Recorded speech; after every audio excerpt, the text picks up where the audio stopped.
The Jets get embarrassed by the Dolphins. I think it's time. The Jets should fire Robert Saleh and Joe Douglas. There's really no argument to keep either of them. We'll discuss today on Locked On Jets. You are Locked On Jets, your daily New York Jets podcast. Part of the Locked On Podcast Network, your team every day.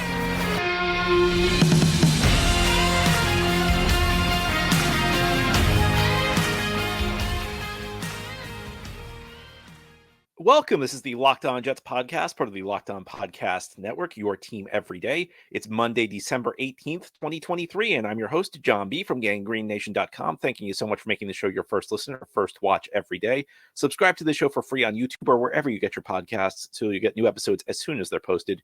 If you enjoy the show and are listening on a podcast source, give it a 5-star review. And if you're watching on YouTube and enjoy the show, give this episode a big thumbs up. It helps us out and helps other Jets fans find the podcast. This episode is brought to you by LinkedIn. LinkedIn Jobs helps you find the qualified candidates you want to talk to faster.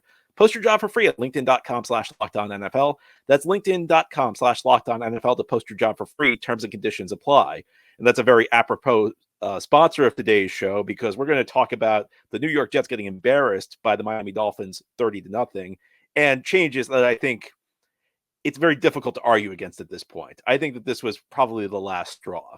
I think that any argument that could be made for Robert Saleh or Joe Douglas sticking around went out the window in that disastrous performance. It was embarrassing. The Jets were never competitive in this game. I mean, it was pretty much over once Jets fumbled the ball away. Zach Wilson with an early fumble on a catastrophic play action pass. The Dolphins picked it up, and 3 plays later, they scored a touchdown to take a 7-0 lead. And that was a point where it felt like the game was over. And then the Jets, faked a punt and it didn't work out, and the Dolphins got a field goal 10-0. Then it really felt like it was over. And then Jets don't get anything going. And Tua Tagovailoa hits Jalen Waddle for a long touchdown against DJ Reed. And then it was really, really over. A catastrophic performance. And any excuse for Robert Saleh or Joe Douglas went out the window. Any good feelings that came from the victory over the Houston Texans last week went out the window. And I don't think that the New York media was being very realistic about this team's chances after that game, because you heard a lot of talk. The Jets are back in it. There's a path to the playoffs. Maybe they can win out. And I'm sitting there saying last week, this is a bad team. We've seen through the whole season, this is not a very good team.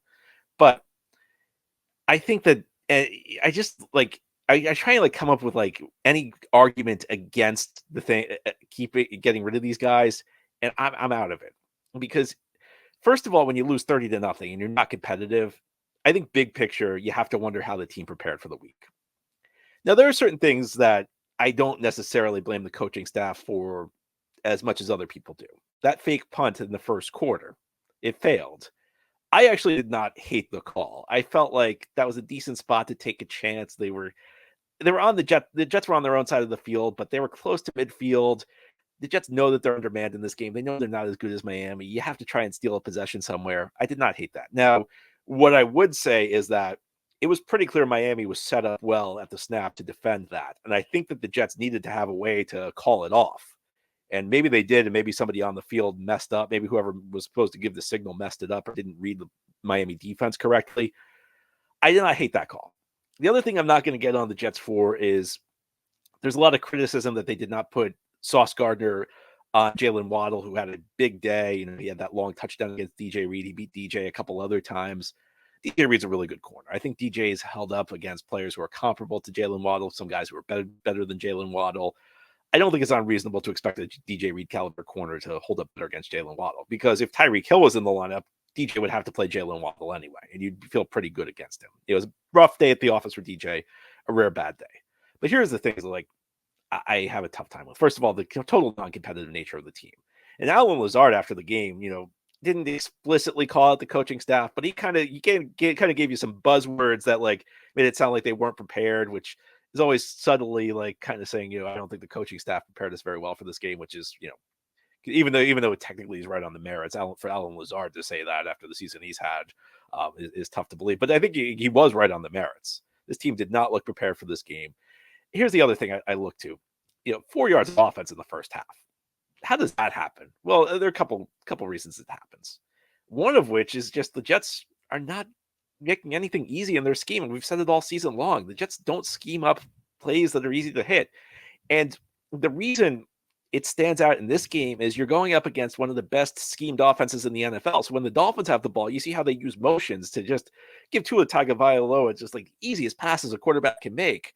And these are positive games. And look, they're not these plays don't produce 30-yard gains, but they give you a nice 7 yards on first down. They set the offense up in a really nice spot, and they allow the offense to get into a rhythm.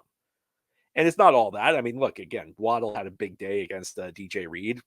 The Dolphins, manhandled the Jets all day long.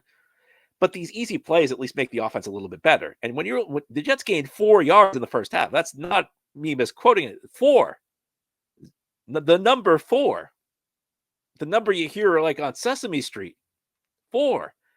When you only have 4 yards, you wonder what's going on with the scheme.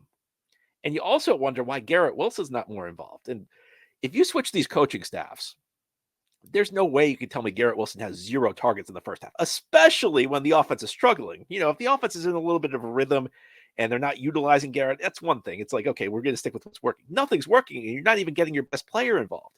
And Garrett had a rough day against Jalen Ramsey. Jalen Ramsey's a great corner. Jalen Ramsey's probably going to be in the Hall of Fame one day.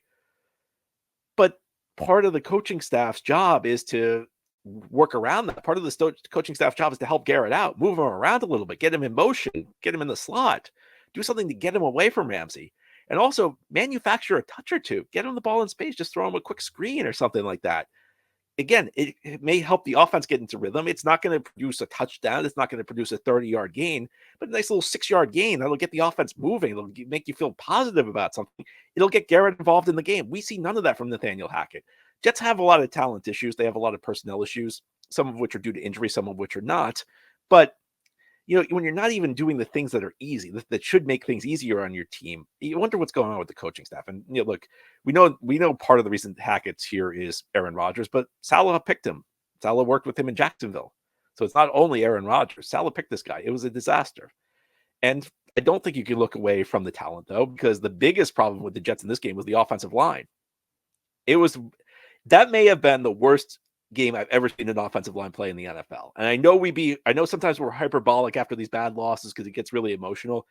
The Jets could not hit a block. I mean, there was one play, a couple plays where Zach Wilson's at the top of his drop and he's being hit like as soon as once his back foot hits. I've never seen that happen as often as it happened in that game. There was one play where one guy hit his block. Hanson, the right guard, hit his block. The other 4 offensive linemen at the end of the play are all looking back as 3 Miami defensive pass rushers are converging on Zach Wilson. I mean, they couldn't even hold a block. And, I think that's the biggest problem. That was a bigger problem than coaching. And yeah, the Jets have had some injuries on the offensive line, but there have been games where the Jets have put out a lot of practice squad guys who don't really belong in the NFL because of injuries. That wasn't really the case in yesterday's game. I mean, Hanson, the right guard's the only guy because the other offensive linemen were all guys Joe Douglas brought in here to play.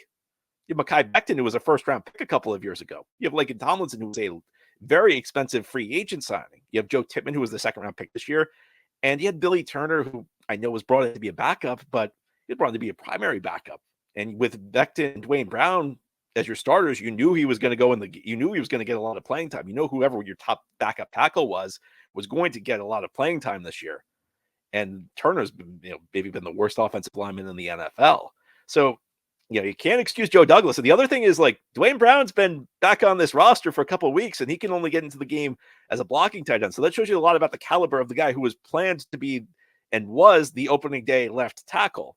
So you can't let Joe Douglas off the hook. Sometimes a game brings it into vivid display. So I said this a couple of weeks ago against Buffalo, that game felt like the beginning of the end for these guys. It felt like the point of no turning back.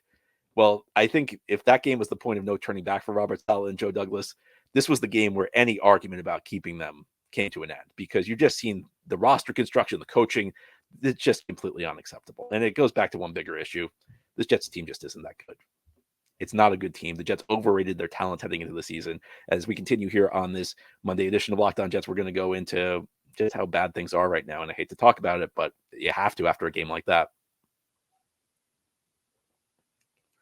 This episode of Locked On Jets is brought to you by LinkedIn Jobs. When you're hiring for your small business, you want to have as many top-tier candidates as possible to interview. And that's why you have to check out LinkedIn Jobs. LinkedIn Jobs has the tools to help find the right professionals for your team faster and for free.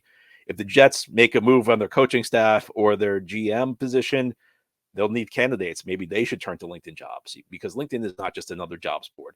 LinkedIn has a vast network of more than 1 billion professionals, which makes it the best place to hire. And hiring is easy when you have that many quality candidates. It's so easy, in fact, that 86% of small businesses get a qualified candidate within 24 hours. LinkedIn knows that small businesses are wearing so many hats, it may not have the time or resources to hire. Thankfully, with LinkedIn, the process is intuitive, quick, and easy. And they've even launched a feature that helps you write job descriptions, making the process even easier and quicker. Post your job for free at linkedin.com/LockedOnNFL. That's linkedin.com/LockedOnNFL to post your job for free. Terms and conditions apply. Thank you so much for making Locked On Jets your first listen or first watch every day. A big shout out to you everydayers. This is a daily podcast covering the New York Jets with new episodes each day through the week, Monday through Friday, and then bonus episodes as needed. You should also know that after you finish Locked On Jets, Locked On has launched the first ever national 24/7 streaming channel on YouTube.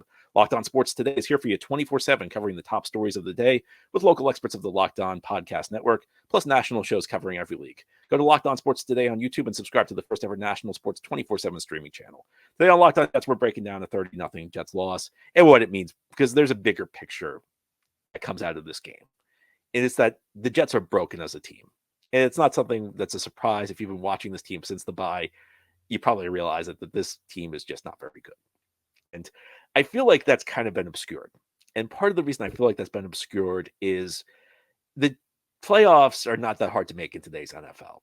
A 7 seed, that's like right at the middle of your conference. There's 16 teams in the conference, so almost half of them make the playoffs. So if you don't even need, but to be in the race, you just need to be like within shouting distance of like the midway point of your conference. So I feel like we've watched a lot of these games and people say, well, if they just beat Atlanta or they just beat the Raiders, one play here or there, they'd be right in the middle of the playoff race. And that's the way the NFL wants it. The NFL wants as many teams in the playoff race as possible to make the late season games more exciting. Well, I guess you could have made that argument over the last couple of weeks. Maybe the Jets were a play here or a play there from being right in the middle of the playoff race. But again, that's shouting distance from the middle of the conference. That's not impressive.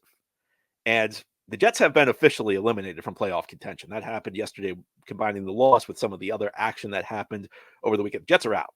And that's another reason, Saleh and Douglas, I think, should go. Because this team, 3 weeks out from the end of the season, has nothing to play for. And we knew going into this week's game, that Jets weren't making the playoffs anyway. The Jets could have won their last 4 games. They still would have missed the playoffs. But to not even be mathematically alive with 3 games left to go, that's stark. And I can't help but think back to the offseason, because the Jets sold us that this team's a quarterback away from going to the Super Bowl. That's why we got Aaron Rodgers, because we are a Super Bowl team. Woody Johnson was selling it. The front office was selling it. The coaching staff was selling it. Now, listen, there's no doubt the Jets would be a better team with Aaron Rodgers at quarterback. That's not exactly a bold statement. It's not exactly great analysis. But let's look at where this team is without Aaron Rodgers. This team is 15th place, 15th place in a 16-team AFC. They have the second worst point differential. They have the 15th best point differential. So it's not a case where this team's been inordinately unlucky in these games. I know they haven't had Aaron Rodgers, but I'm getting to my point. They've trailed for more than 70% of actual game time this year. They've had some wins where they've pulled a rabbit out of their hat. I said this on yesterday's post-game recap. 3 of their 5 wins this year have come in games where the opponent, if you look at the metrics, had an 80% chance of winning with less than 10 minutes left in the fourth quarter. So they've had some games where things have just popped up crazy for them. They've only played 1 complete game. They've only really dominated 1 opponent. That's the Houston Texans. I'm not saying you dominate every week if you're a Super Bowl team, but good teams tend to have a lot of dominant wins through the course of the season. Okay, how is that team 1 quarterback away? Again, Aaron Rodgers would make this team better. They're still mathematically alive with Aaron Rodgers at quarterback. But is Aaron Rodgers, especially at 40 years of age, enough to take this from being one of the worst teams in the NFL to being a great team? Because if that's the case, then every team is a quarterback away from going to the Super Bowl. And what I go back to is, I don't think yesterday's performance is a huge outlier for this team. Now, it was their worst game of the year, I think. But I don't think it was so outrageously different from the rest of their games. If you want the performance that was outrageously different from the rest of the games, that was the outlier, it was the game against the Houston Texans. Because that was the one time the Jets, and it was really only for a half. So it wasn't like they dominated for 60 minutes. They played 30 incredible minutes of football. Now, yeah, yesterday you expect the defense to be better. The defense has been better most weeks. They'll be better going forward. But this is just a bad team. And I don't know that there's any way to dispute that right now. I don't know there's any way you can look at this and say this is a good football team. I think when you look back last year, the Jets had this winning streak, and I don't want to take the wins away from them. I don't want to take credit away from them. But going on one winning streak doesn't mean that you're close to going to the Super Bowl. The Jets had a core of young talent, and instead of continuing to build on it, they just decided we're close. All we need to do is take that one last step. And really, the best case scenario this year would have been Aaron Rodgers being so great that he just covered over all the mistakes. And I guess my question is, if the only way your team can be good is if you have a transcendent quarterback who covers all of your mistakes, have you really done a good job building your team? Do you really have a good coaching staff? Because yes, you can make the argument, and it's a fair argument, Jets have lacked their quarterback all season long. A lot of teams would struggle in that situation, but we're not talking about the Jets being a lot of teams. We were talking about saying that they were one quarterback away from being a legitimate Super Bowl team.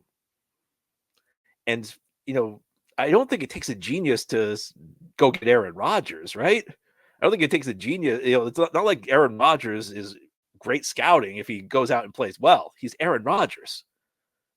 What makes you confident the Jets can build this rest of the team around Rodgers? And more likely, this team would be better, but this team would probably not be a Super Bowl team. Maybe they're in the playoff race. Maybe they're in position. They might even be, to be honest with you, they may not even be a team that's in great position to make the playoffs, even if they're still mathematically alive. Again, they'd have more than 5 wins with Rodgers, but they may not be in great position to make the playoffs even with them. But even if they are, how do you defend the job done building this team? How do you defend the coaching job? I don't think it should be like this. I don't think it should be this bad. I don't think the Jets should be at the bottom of the NFL. I don't think that they should. If your team's so dependent on a quarterback that you fall to the top 6 in draft positioning, because as of right now, the Jets would own the 6th overall pick, and you're out of the playoffs with 3 weeks to go in the season, have the people running the team really done a good job? Have they really built a good infrastructure? To me, the answer to that's obvious. And to me, that's the biggest reason that changes need to come, because I don't see how you can have faith in the coaching staff. I don't see how you can have faith in the front office right now. I think any argument for faith has gone out the window. And ahead here on the Locked On Jets podcast, we're now going to turn our attention to the final 3 games. I think there's one thing that should be pretty obvious at this point. I know you probably agree with me on this. Aaron Rodgers did not play in these last 3 games, and it's nothing to do with Rodgers. It's nothing to do about whether or not he can play well. It's just a question of risk, and we'll go into that in more detail as we continue this Monday edition of Locked On Jets. This episode of Locked On Jets is brought to you by FanDuel. As the weather gets colder, the NFL offers stay hot on FanDuel. And right now, new customers can get $150 in bonus bets with any winning $5 moneyline bet. That's $150 if your team wins. And believe it or not, the Jets actually begin this week as favorites in their next game after that performance, but they're playing a Washington Commanders team that's not very good. I mean, I don't have a lot of faith in the Jets right now, but I'm sure Commanders fans don't have a lot of faith in their team. The game is in the Meadowlands. I mean, who knows? Maybe the Jets can win. And again, you should know that you get $150 in bonus bets with any winning $5 money line bet. So maybe this is the week to do it, because the Jets actually do have a winning game in front of them. And if you've been thinking about joining FanDuel, there's no better time to get in on the action. The app is easy to use, and there's a wide range of betting options. So you can do spreads, but if you don't feel confident in the Jets, you can go to player props, maybe something with Garrett Wilson. You can do over-unders, pick the under when the Jets are playing, and more. So visit FanDuel.com/LockedOnNFL and kick off the NFL season. Again, it's FanDuel.com/LockedOnNFL. FanDuel, official partner of the NFL. This is the Locked On Jets podcast on this Monday. Jets lose to the Miami Dolphins 30-0 yesterday in South Florida, a completely non-competitive game. Even as somebody who wasn't expecting the Jets to win, very disappointed in that performance.